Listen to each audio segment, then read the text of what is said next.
সরাসরি এটার মধ্য দিয়ে নেক্সট পার্লামেন্টকে, অর্থাৎ এই পার্লামেন্টকে, সাকসেসর পার্লামেন্টকে, পরবর্তী পার্লামেন্টের এখতিয়ারকে খর্ব করা হলো।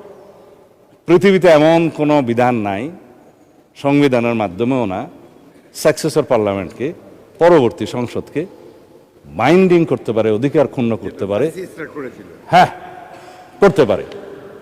আমরা এখানে এমন কোনো আইন এখন সংবিধান আনতে পারবো না যে পরবর্তী পার্লামেন্টের সংসদ সদস্যরা এই করতে পারবে না। নো, যার জন্য সংবিধানের ফ্যাসিস্ট সরকার আরোপিত 7A&B নাল এন্ড ভয়েড ঘোষণা করা হয়েছে।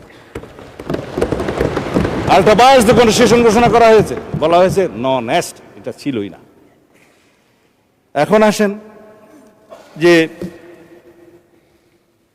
দফা 7, 180 দিনের ভিতরে সংবিধান সংস্কার সম্পন্ন করার যে বিধান করা হয়েছে, যে এই সংস্কার পরিষদের অস্তিত্বই নাই, সেই সংস্কার পরিষদের এখতিয়ার এখানে ডিক্লেয়ার করা হয়েছে যে 180 দিনের ভিতরে এই আদেশে যা যা আছে সব করবেন।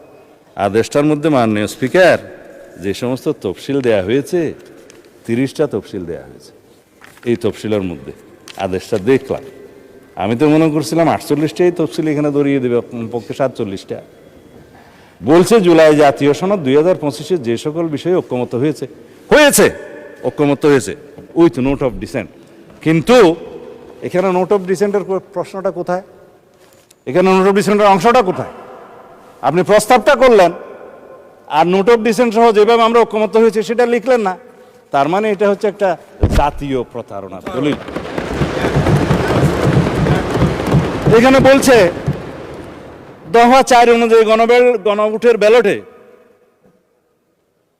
উত্থাপিত 4টি প্রশ্নের প্রত্যেকটিতে আপনি আলাদাভাবে হ্যাঁ অথবা না দেওয়ার বিধান, এই হ্যাঁ অথবা না দেওয়ার বিধান এইটা সংবিধান সংশোধনের প্রশ্ন জড়িত, এই পার্লামেন্টের সার্বভৌমত্ব লঙ্ঘনের সাথে জড়িত। সেই প্রশ্নই আপনি গণভোটে দিতে পারেন না। যদি দিয়েও থাকেন 4টা গণভোটের প্রশ্ন, আমাকে কেন বাধ্য করা হলো একটা জবাব দিতে হবে হ্যাঁ অথবা না? বলা হচ্ছে যে তুমি এখানে 3টা শরবতের বোতল আছে, তবে এই কুইনিনটাও তোমাকে খাইতে হবে। মা ছেলেকে ট্যাবলেট খাওয়াতে পারছে না বেশি তিতা, তো কলা খাই ছেলে, কলার ভিতরে কুইনিনটা ঢুকাই দিল ছেলে, এবং খাওয়ার সময় দেখলো এটা তিতা তিতা লাগে, তারপর এটা দূর করে বাইর করে ফেলাই দিল। এই কোন আইনকে আপনি জাতিকে এইভাবে বাধ্য করে খাওয়াইতে পারেন?